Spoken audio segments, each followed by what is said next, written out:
My name is Gunnlaugur and welcome to my short presentation about hacking blind. I'm going to talk about a technique so-called blind return-oriented programming. It was found by a research team in Stanford University. BROP attack allows writing exploits without possessing the target binary. It's a technique to find robbed gadgets remotely and optimization to make the attack practical.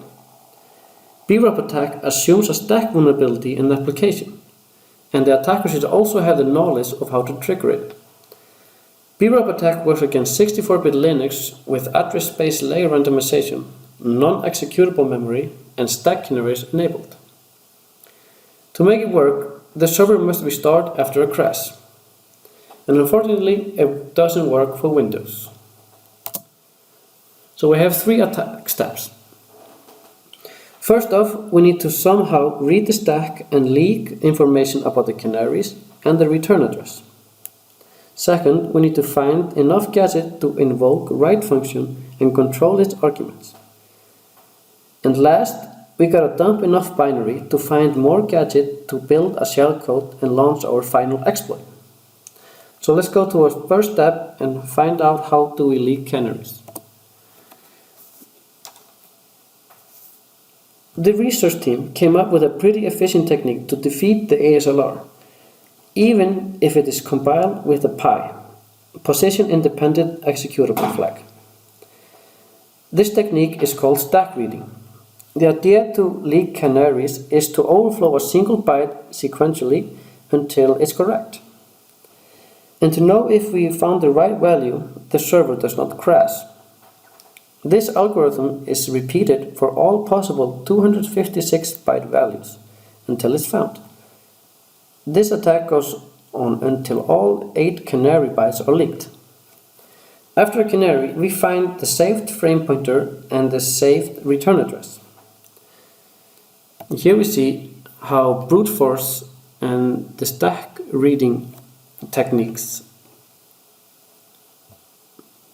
We see that stack reading is much better than brute forcing.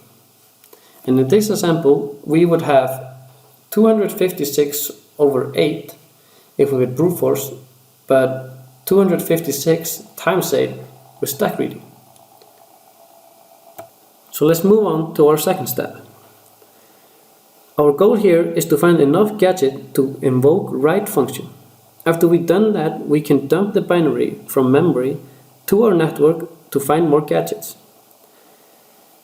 The write system call takes 3 arguments: file descriptor, buffer, and length. And these arguments are passed into register RDI, RSI, and RDX. So these are the gadgets that we will be needing. And we also need to find call write. And that instruction can be found in the procedure linking table. I'll be talking about that later during the presentation. To find gadget, we need to remotely scan the application text segment by overwriting the saved return address with an address that points to text and inspecting the program behavior. So, 2 things can happen here. Either the program will crash or it will hang. Connection will close or stay open. So for example, our starting address may point to a code with a null pointer dereference and cause a crash. But next address may point to a code which causes an infinite loop and keeps the connection open.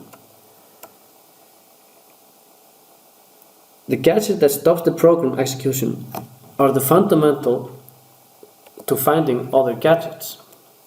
These are gadgets that we call stop gadget.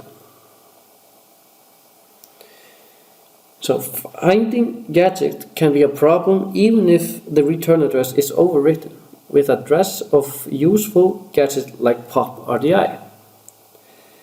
We will likely crash because it will eventually attempt to return to the next word on the stack, likely an invalid address.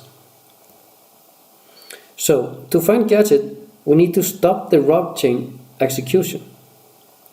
This is where the stop gadgets come in. A stop gadget is anything that blocks the program. In other words, makes it go in infinite loop, much like the function sleep.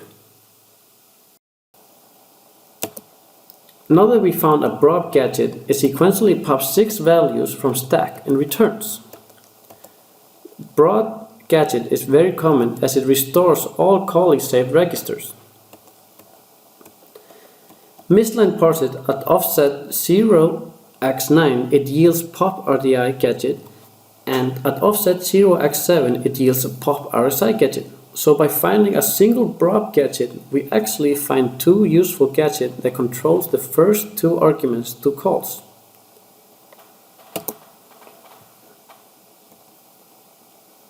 So now that we found our 2 useful gadgets, the pop RDI and pop RSI, now we need to try to find pop RDX, and that is pretty rare to find. And one way to find it is to find a call to string compare in the procedure linking table. The PLT is a jump table at the beginning of the executable used for the external calls, for example libc. The PLT has a very unique signature, each entry a 16-byte apart, and the slow path for each entry can be run at an offset of 6 bytes. Most of the PLT entries will not cause a crash regardless of the arguments because they are system calls that return EFOL on invalid parameters. Now that we can find PLT if a couple of addresses 16 bytes apart did not cause a crash, and can verify that the same address plus 6 bytes do not cause a crash, then we know that we found PLT. And once that we found PLT, we can search for a string compare function. And we can identify PLT entries and feed them with different arguments and seeing how the function goes. We control the first 2 arguments thanks to the BROB gadget. String compare has a behavior and signature where bad is an invalid memory and readable as a readable pointer, for example an address in our text segment. String compare is found based on signature and behavior. If we don't crash while putting in 2 arguments, we very likely found string compare PLT entry. Once string compare is found, we can set our RDX gadget to a non-zero value.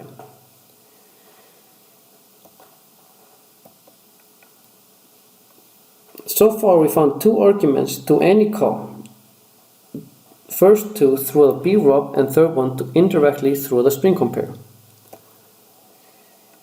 Write can be achieved by scanning each PLT and forcing a write to a socket and checking whether the write actually happened. But the only thing in our way is figuring out the file descriptor number for the socket. And we have 2 approaches. The first one is chaining multiple writes, each with different file descriptor number in a single ROB chain. The second one is opening a multiple connections and using relatively high file descriptor number in hope that it will match one of the connections. On the other hand, Linux restricts maximum 1024 simultaneously open file descriptor by default, making the search space pretty small. So actually in practice, searching the first few file descriptor works pretty well. Moving on to our third step. So at this point, we can write the entire text segment from memory to our socket, disassemble it and find more gadgets. We can also dump the simple table and find useful functions like xdef. So now we need to build our shellcode and exploit the server. So on to our defenses against BROB. We have re-randomizations. What it does actually is re-randomize the canaries and the ASLR as often as possible. Then we have a sleep on crash. It's not 100% secure defense. It more slows down the attack by delaying a fork after a segmentation fault. The ROB protections, like a CSFI, control flow integrity, prevents return-oriented programming in general by enforcing the control flow graph. And the compiler technique. Some new compilers support inserting a runtime bounce checks on the buffer. So this pretty much ends my presentation, so thank you.